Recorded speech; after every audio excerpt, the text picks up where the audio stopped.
ओम नमो भगवते वासुदेवाय। एक समय धर्मराज युधिष्ठिर ने हाथ जोड़कर भगवान श्री कृष्ण से कहा, हे भगवान, कृपा कर हमें कोई ऐसा उपाय बताइए जिसमें हमारा नष्ट साम्राज्य पुनः प्राप्त हो जाए और साथ ही साथ धन धान्य वैभव भी प्राप्त हो जाए। तो श्री कृष्ण भगवान से बोले, श्री कृष्ण भगवान बोले हैं, राजन, जब दैत्यराज बलि राज्य कर रहे थे तब उसके राज्य में सारी प्रजा सुखी थी। मेरा भी वह प्रिय भक्त था। एक बार बलि ने 100 अश्वमेध यज्ञ करने की प्रतिज्ञा की थी। उसमें से जब 99 यज्ञ हो चुके और एक ही शेष था, तब इंद्र को अपने सिंहासन छीन जाने का भय हुआ, क्योंकि 100 अश्वमेध यज्ञ करने वाला इंद्रासन का अधिकारी होता है। इसी भय के कारण वह रुद्र आदि देवताओं के पास पहुंचे, किंतु देवतागण कोई उपाय न कर सके। तब देवतागण इंद्र के साथ क्षीर सागर स्थित विष्णु भगवान के यहाँ गए। पुरुष सूक्त आदि वेद मंत्रों से भगवान की स्तुति की। भगवान श्री विष्णु प्रकट हुए। उनके सन्मुख इंद्र ने अपना दुख सुनाया। भगवान बोले, इंद्र, तुम घबराओ नहीं, मैं तुम्हारे इस भय का अंत कर दूंगा। यह कहकर उन्हें अपने धाम को भेज दिया। भगवान स्वयं वामन का अवतार धारण करके 100वां यज्ञ करते हुए राजा बलि के यहाँ पहुँचे। राजा से उन्होंने 3 डेग पृथ्वी का दान मांगा। दान का संकल्प हाथ में लेकर भगवान ने एक डेग से सारी पृथ्वी नाप ली, दूसरे डेग से अंतरिक्ष और तीसरा चरण उसके सिर पर रखकर नाप लिया। इतना होने पर श्री वामन देव ने राजा से वर मांगने को कहा। वर में राजा ने कहा, हे भगवान, कार्तिक के कृष्ण पक्ष की त्रयोदशी, चतुर्दशी एवं अमावस्या, इन तीनों दिन इस पृथ्वी पर मेरा राज्य रहे। इन दिनों में सारे लोग दीपदान, दीपावली पूजा आदि करके उत्सव मनाए। लक्ष्मी का पूजन हो, लक्ष्मी का निवास हो। ऐसा न करने वाले पर लक्ष्मी क्रुद्ध हो जावे। इस प्रकार वर मांगने पर श्री विष्णु भगवान ने कहा, हे राजन, यह वर हमने तुमको दिया। इस दिन लक्ष्मी पूजन, दीपावली पूजन करने का वाले के घर में लक्ष्मी का निवास होगा, अंत में मेरे धाम को प्राप्त होगा। यह कहकर भगवान ने राजा बलि को पाताल लोक का राज्य देकर पाताल लोक में भेजा। इंद्र का भय दूर किया। तभी से महालक्ष्मी पूजन, दीपावली पूजन का उत्सव मनाया जाता है, जिससे फलस्वरूप मनाने वाले के घर में कभी लक्ष्मी का अभाव नहीं होता। अर्थात भगवान श्री कृष्ण जी बोले, हे राजन, एक कथा और भी सुनिए। मणिपुर नामक नगर में एक राजा था, जिसकी पत्नी पवित्रता एवं धर्मपरायण थी। एक दिन उसकी पत्नी अपनी छत पर स्नान करने के लिए अपने गले के सुंदर बेशकीमती नौलखा हार को उतारकर वहां स्नान करने लगी। उसी समय आकाश में मंडराती हुई चील की दृष्टि उस हार पर पड़ी और उसे लेकर उड़ गई। किसी स्थान पर एक गरीब बुढ़िया की झोपड़ी पर मरा हुआ एक सर्प पड़ा था। चील की दृष्टि सर्प पर पड़ते ही हार को छप्पर पर छोड़कर सर्प को लेकर चंपत हो गई। रानी यह देखकर उदास होकर महल में चली गई। थोड़ी देर बाद राजा के आने पर उसने हार का वृत्तांत राजा से कहा। राजा ने उसे विश्वास दिलाया कि हार अवश्य मिल जाएगा। यह कहकर राजा अपनी सभा में पहुंचे। सारे नगर में ढिंढोरा पिटवाए कि जो भी रानी का हार लाकर देगा वह मनचाहा वरदान पाएगा। ढिंढोरा पीट गया। दूसरे दिन एक वृद्ध बुढ़िया हार लेकर राजा के महल पर पहुंची और राजा के वरदान मांगने के लिए कहा। तो राजा उस दिन नगर में कोई भी दीपावली महालक्ष्मी पूजन न करे, केवल मैं ही करूंगी। इसके लिए तेल, बत्ती, दीपक आदि सब मेरे घर भिजवा दें। राजा आश्चर्य में आकर पूछने लगे, पूछने लगा कि यह इनाम से तुम्हें क्या लाभ हुआ। वृद्धा बोली, राजन, इस दिन लक्ष्मी पूजन करने से महालक्ष्मी प्रसन्न होती है, सदा उसके घर में स्थित रहती है। राजा बोले, मुझे भी लक्ष्मी पूजन करना है। वृद्धा ने कहा कि प्रथम मैं करूंगी, बाद में आप करना। ऐसा करने पर राजा एवं वृद्धा के अतुल धन संपत्ति का निवास हो गया। इसलिए महालक्ष्मी की प्रसन्नता के लिए बड़े बड़े राजा महलों से लेकर रंग की झोपड़ी तक सर्वत्र श्री महालक्ष्मी की पूजन होता है। भगवान श्री कृष्ण बोले, हे धर्मराज, श्री लक्ष्मी के पूजन तथा दीपावली के उत्सव से लक्ष्मी की प्राप्ति होती है, इसलिए राजन तुम भी करो, तुम्हारा खोया हुआ राज्य तुम्हें प्राप्त हो जाएगा। इस प्रकार दोस्तों, आज मैं एक थोड़ा सा कथा भगवान का सुनाया हूँ और मैं चाहता हूँ कि आज मैं कुछ ऐसी ऐसी बातें बोलूँ जो आपके लिए ज़िंदगी में एक कयामत आएगी, एक आनंदमयी ज़िंदगी आएगी। और समस्त दोस्तों से मेरा एक ही आग्रह है। श्री भगवान श्री कृष्ण गीता में अर्जुन से कहते हैं कि देखो अर्जुन, इस दुनिया में कोई अपना नहीं है, कोई पराया नहीं है। ये शरीर नाशवान है, ये 5 तत्व का बना ये शरीर, ये आत्मा जब तक है तभी तक ये शरीर है। जिस दिन आत्मा निकल गई ये शरीर धड़ाम से गिर जाएगा। और मोह रहित, क्रोध रहित, लोभ रहित और समस्त संसार को छोड़कर जो मेरे शरण में आते हैं, मैं उन्हीं को अपना शरण में लेता हूँ और उन्हीं को अपने परम मोक्ष की प्राप्ति होती है। मैं किसी को कुछ नहीं कहता, मैं किसी से कुछ नहीं चाहता, मैं सिर्फ भक्ति चाहता हूँ। लोग मुझे भक्ति करे, श्रद्धा करे और अपने कर्म में भक्ति, श्रद्धा, सत्य, निष्ठा, विश्वास लेकर जो मेरे पास आते हैं, मैं उनका संपूर्ण मनोकामनाएं पूर्ण कर देता हूँ। इतना कहने पर श्री अर्जुन ने कहा कि हे प्रभु, हे श्री कृष्ण, आप हे कमल नयन, आप क्या पूजा का अधिक करने पर क्या दुनिया को सुख देते हो या धन देते हो, पूजा नहीं करने पर नहीं देते हो? तो उन्होंने, श्री कृष्ण ने बोला, नहीं पार्थ, ऐसी बात नहीं है। मैं ये नहीं कहता हूँ कि मेरी पूजा करो, मेरा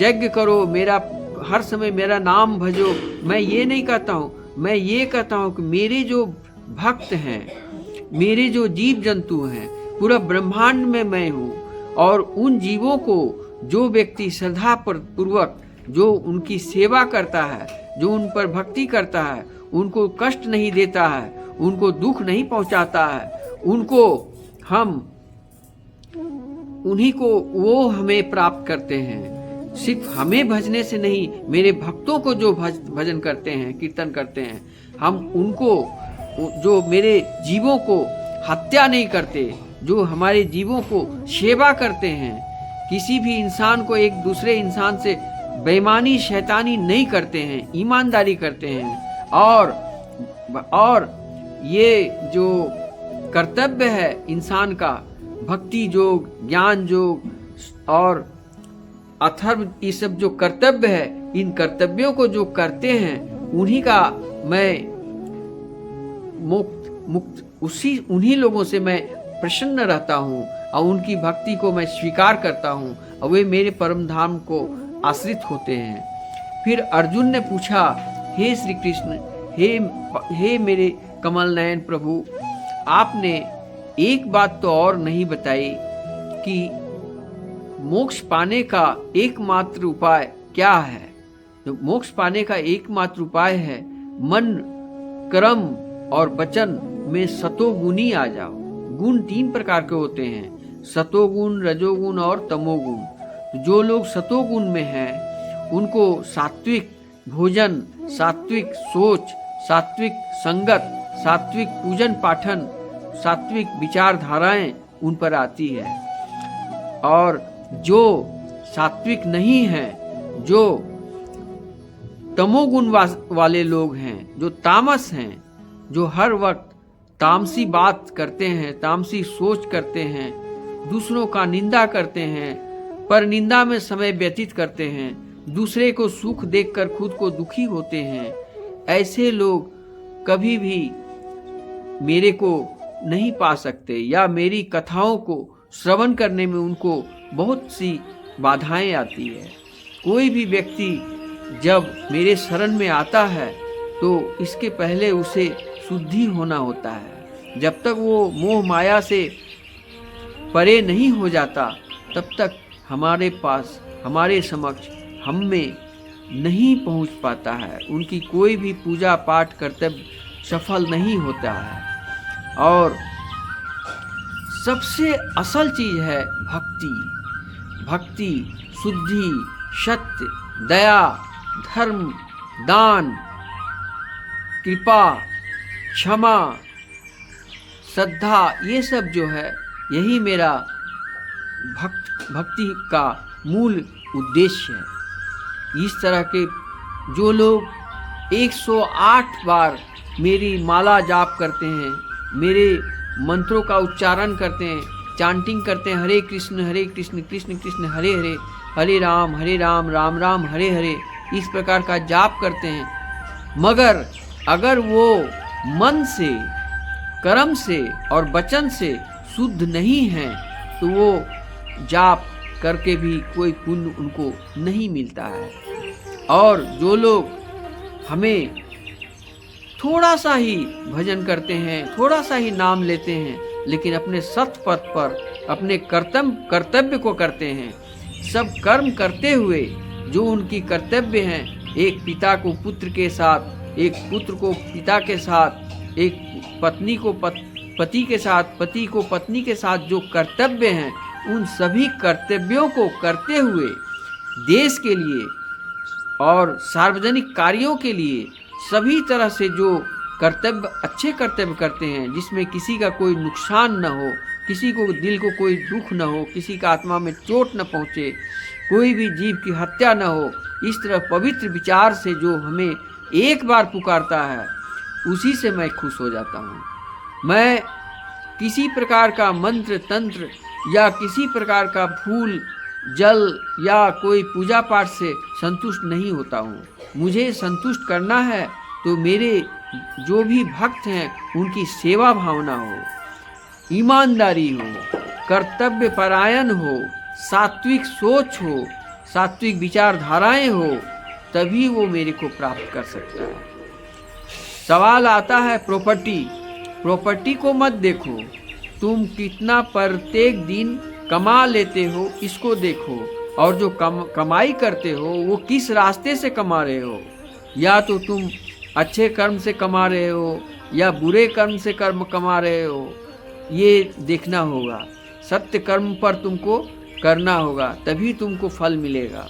अगर तुम असत्य कर्म करके जो फल पैसा कमाते हो, उस कमाए हुए धन को खाते हो और उस धन से मुझे पूजा पाठ करते हो, दान करते हो, तो इससे कोई फल, इससे कोई भी तुमको लाभ नहीं होने वाला है। तुम देखोगे पार्थ, बहुत सारे लोग पूजा पाठ करते हैं लेकिन मेरे को प्राप्त नहीं होते हैं, इसलिए कि उसको तुमको मैं ये बताना चाहता हूँ। राज की बात है, हे पार्थ, मैं तुमको असली बात बताना चाहता हूँ। जो रहस्य है वो रहस्य ये है कि तुम भटक रहे हो भगवान को पाने के लिए, मेरे को पाने के लिए भटक रहे हो। भटकते भटकते घूम रहे हो, तीर्थ में जा रहे हो, गंगा स्नान कर रहे हो, सभी मंदिरों में पूजा पाठ कर रहे हो, फिर भी मुझे नहीं प्राप्त करते। इसलिए इसका एक ही कारण है, अगर तुमको मेरे को पाना है तो तुम एकांत में जाओ और ध्यान अपने अंदर लगाओ, तुमको दिखाई देगी, तुम्हारे आत्मा के पास ही मैं मिल जाऊंगा। और तुम अगर ध्यान नहीं लगाते हो तो मैं कभी नहीं मिल सकता। इतना याद रखो, एकांत में जाओ, एकांत में आंख बंद करो, आंख बंद करके ध्यान करो, मौन होकर के चुपचाप ध्यान लगाओ और अपनी आत्मा में परमात्मा को ढूंढो, मैं वहीं मिलूंगा। मैं तो कह चुका हूँ कि इस पूरे ब्रह्मांड में, जल में, थल में, स्थल में, देवों में देव महादेव मैं ही हूँ। और वृक्ष में मैं पीपल हूँ, और पक्षी में मैं गरुड़ हूँ, और गाय में मैं कामधेनु गाय हूँ। पाप में, पुण्य में, सतोगुण में, रजोगुण में, तमोगुण में, सब में मैं ही हूँ। जिस समय महाभारत का युद्ध हुआ, उस युद्ध में कोई नहीं था, मैं ही था। मैं ही बाण चलाता था और मैं ही घायल होकर मरता था। जितने सैनिक मारे गए उसमें मैं ही था। जिसने सैनिकों को मारा उसमें भी मैं ही था। मैं ही मैं हूँ। इसलिए बंदे, एक दृष्टांत तूने सुना होगा कि सात संबंध की मसी करो, लेख हरि सब बनराई, धरती सब कागज करो, हरिगुण दिखाने जाई। इस प्रकार इस मेरी माया को कोई लिख कर या कथा कहकर समाप्त नहीं कर सकता है। एक छोटी सी दृष्टांत मैं देना चाहता हूँ कि जो भी इंसान अपना ध्यान लगाकर एकांत में जाकर मेरे को अपनी आत्मा में ढूंढे तो मुझे जरूर मिलेगा। यही राज की बात थी जो मैंने तुमको बताया। तब अर्जुन ने फिर एक सवाल किया कि हे प्रभु, अगर हर व्यक्ति ध्यान लगाकर पूजन करेगा और कर्तव्य करेगा तो आप तो उसे वरदान दोगे, तो क्या उनको स्वर्ग का प्राप्ति हो जाएगा? तो उन्होंने कहा कि स्वर्ग, नरक, पाताल ये सब किसी का जागीर नहीं है। वो अपने कर्म के अनुसार उसे स्वयं प्राप्त होता है। मैं किसी को नहीं भेजता हूँ। अगर वो सत्कर्म किया है, सात्विक विचार में है, तो स्वर्ग का भागी होगा और पुण्य का भागी होगा। और इंसान का प्रारब्ध मैं नहीं हूँ, वो उनका कर्तव्य ही उनका। यदि वो सच्चा कर्म करते हैं तो पुण्य कमाते हैं, असत कर्म करते हैं तो वो पाप कमाते हैं। तो पाप के अनुसार उनको स्वर्ग, नरक, पाताल या नरकलोक में जाना पड़ता है। इसमें मेरा कोई हाथ नहीं है अर्जुन, इसमें कोई हाथ मेरा नहीं है। मेरा इतना ही है कि जो जैसा कर्म करेगा उसको फल स्वयं मिलता जाएगा। इसमें मेरा कोई हाथ नहीं है। अगर आदमी कुकर्म करता है, मेरा नाम भजेगा, क्या वो पाप का प्रायश्चित हो जाएगा? नहीं, उसको पाप का दंड उसको भोगना है। और कोई भी इंसान अपने पापों का एक दिन का हिस्सा किसी दूसरे को दे नहीं सकता है, ना ही कोई ले सकता है। अगर कोई पुण्य किया है तो उसका पुण्य कोई ले भी नहीं सकता। वो पुण्य का भागी वो स्वयं भोगेगा, स्वयं उसको फल मिलेगा। और जो लोग पाप करते हैं उसको स्वयं भोगना पड़ता है, वो स्वयं कष्ट भोगेंगे। उनको कोई नहीं बचा सकता, उनको कोई नहीं ले सकता। पाप का भागी वो स्वयं है। हर जीव, हर प्राणी अपनी जिंदगी में हर समय यही करता है कि वो जो कर्म करता है उसका फल उसको मिलता है। स्वर्ग, नरक, पाताल जो भी उसको प्राप्त होता है वो अपना होता है। पाप बिना कष्ट दिए नष्ट नहीं होगा और पुण्य बिना सुख दिए कभी खत्म नहीं होगा।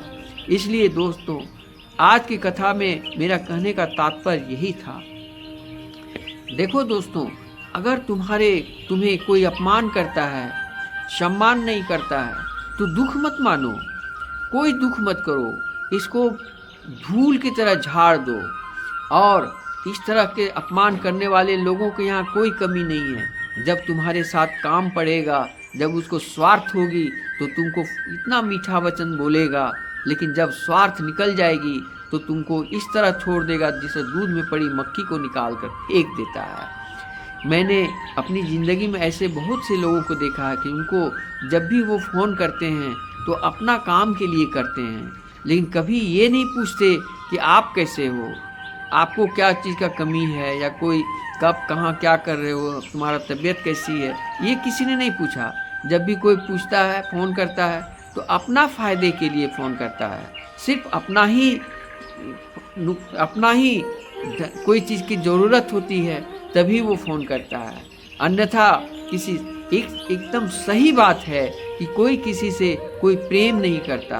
आज के युग में स्वार्थ, लोभ और इस भवसागर में इतना स्वार्थ आ गया है लोगों के अंदर कि स्वार्थ को पहचानो कि किस तुम्हें जो कोई मीठी वचन बोल रहा है उसको पहचानो, उसमें कोई स्वार्थ अवश्य छुपा हुआ है। दोस्तों, इन स्वार्थी लोगों को खूब पहचान कर काम करो, कभी इन पर विश्वास मत करो, अपने समय को बर्बाद मत करो, अपने आप को तुम परमात्मा में लगा दो। ये सब मिथ्या है, सारा संसार मिथ्या नांग, सिर्फ परम ब्रह्म परमेश्वर सत्यानांग इति सत्य। यही सत्य है कि भगवान सत्य है, मृत्यु सत्य है और बाकी सब मिथ्या है। सोचो कि जिस चीज के लिए आज तुम तड़प तड़प कर मेहनत कर कर 99 से 100, 100 से 200, 200 से 500, 500 से 1000, लाख के चक्कर में लगे हुए सब छोड़कर एक दिन तुम्हें जाना पड़ेगा दोस्त। उस दिन तुमको इतना कष्ट होगा, इतना महसूस होगा कि मैं अपने सब तमाम चीज़ों को छोड़कर जा रहा हूँ। तो उन चीज़ों पर मोह लगेगा, लेकिन तुमने एक बार भी ऊपर वाले भगवान पर ध्यान नहीं लगा सकोगे, जहाँ तुम्हारी आत्मा को परमानेंट जाना है। और इस पृथ्वी में, मटेरियल वर्ल्ड में, रिश्ते नाते, धन धान्य संपन्न संसार, गाड़ी बंगला बाड़ी, जितना भी है, जो कुछ भी है, वो कब तक है? ये धरती कब तक है? जब तक तुम्हारी सांस तुम्हारे शरीर में है। जिस दिन तुम्हारी सांस निकल गई, सब तुम्हारा खत्म। फिर नई जिंदगी, फिर नई तलाश, फिर नए माँ बाप, फिर नए जगह, फिर नए फ्रेंड, नए परिवेश। कहाँ जन्म होगा इसकी कोई गारंटी नहीं है। मैं अपने इस जन्म से पहले कहाँ था मुझे पता नहीं है। मैं अभी हूँ ये पता है कि मैं वर्तमान में अभी मैं भारत में जन्म लिया हूँ, लेकिन हो सकता है कि भविष्य में मेरा जन्म कहाँ होगा, किस योनि में होगा, कोई नहीं जानता। इसलिए उस परमार्थ जन्मों को में शुद्ध रूप से हम परमात्मा को पाने वाले काम को करें। ये मिथ्या संसार का जो भी काम है इस पर ध्यान न लगाएं। हाँ, इन सब चीजों का आनंद लें। जैसे मैं एक चीज में देखा हूँ, भक्त को भगवान और भजन, भजन और भोजन। भजन करने वाले भूख बहुत लगती है और वो भोजन बड़ी चाव से करते हैं, बड़ा आनंद से भोजन करते हैं, मन भर भोजन करते हैं। भोजन करने के बाद विश्राम करते हैं, विश्राम के बाद फिर वो भजन करते हैं। ये मैंने इस्कॉन मंदिर में देखा, तिरुपति बालाजी में देखा, मैंने वैष्णो देवी में भी देखा कि लोग भक्त में किस तरह लगे हुए हैं। सिर्फ दो ही चीज उन पर दिखाई दिया हमको दोस्तों, सिर्फ भजन और भोजन। भोजन के बिना भजन बेकार है, ये भी सत्य है। और भजन में जो आनंद है वही आनंद भोजन में है, और तभी उनके चेहरे में खुशियां ही खुशियां हैं। ना ही उनको कोई लोभ है, न कोई स्वार्थ है, न कोई दुनिया से लेना देना है, न मटेरियल वर्ल्ड से कोई उनको कोई आशा भरोसा रहता है, न किसी पर वो आश्रित है। वो स्वयं हैं, अपने आप पर आनंदित हैं। उनके चाहने वाले लाखों हजारों करोड़ों हैं, लेकिन उनको कोई परवाह नहीं है। वो अपना भजन में इतना लीन है कि भजन करते करते भूख लगती है, और भूख लगने पर प्रसादम का जो बंटवारा होता है, जो वहाँ पर दिया जाता है, वो प्रसाद के लिए टेबल चेयर लगा हुआ है। 5000 आदमी को एक साथ खाने का, भोजन प्राप्त करने का व्यवस्था है। उस व्यवस्था में सब आते हैं और चाव के साथ प्रसाद खा पाते हैं, और प्रसाद खाते हैं। फिर कुछ देर विश्राम करके फिर वो स्नान करके फिर भजन कीर्तन में लग जाते हैं और श्री कृष्ण की सेवा में लग जाते हैं। इस्कॉन मंदिर में कृष्ण, राधा और अन्य देवताओं का भी बहुत सारा मिलेगा। जगन्नाथपुरी धाम का भी दर्शन होता है। बहुत सारे इस्कॉन मंदिर में जगन्नाथ भगवान का प्रतिमा लगा हुआ है, और भोजन प्रसाद का सिलसिला चलता रहता है, घंटा ध्वनि होते रहता है। 4 बार आरती होती है, और सुबह शाम वहाँ पर लोग आते हैं, और जो वहाँ के पुजारी लोग हैं वो 4 बजे भोरे स्नान करके वहाँ पर पूजा आरती करने पहुँच जाते हैं। वो सच्चे भक्त के रूप में काम करते हैं। वो भूले रहते हैं, सारा संसार को भूल जाते हैं। वो अपना भजन में लीन रहते हैं, और भजन, इसके बाद भोजन। भोजन में भी उनको देखें, बड़ा चाव से भोजन करते हैं। इसलिए भजन और भोजन का इस शरीर पर, इस आत्मा पर, परमात्मा पर इसका एक बहुत बड़ा योगदान है। भजन करो, भोजन करो और भगवान का नाम लो। मंत्र, तंत्र, यज्ञ, पूजन कुछ भी जरूरत नहीं है, सिर्फ नाम लो। शुद्ध आत्मा से भगवान का नाम लो, पवित्र आत्मा से सोचो, भगवान का ध्यान करो। सात्विक सतो गुण में प्रवेश कर जाओ। अगर तमो में हो तो रजो को और तमो को त्याग कर दो और सतो गुण में आ जाओ। इतना कहकर आज की कथा मैं यही समाप्त करता हूँ दोस्तों। हरे कृष्ण कृष्ण कृष्ण हरे हरे, हरे राम राम राम हरे हरे।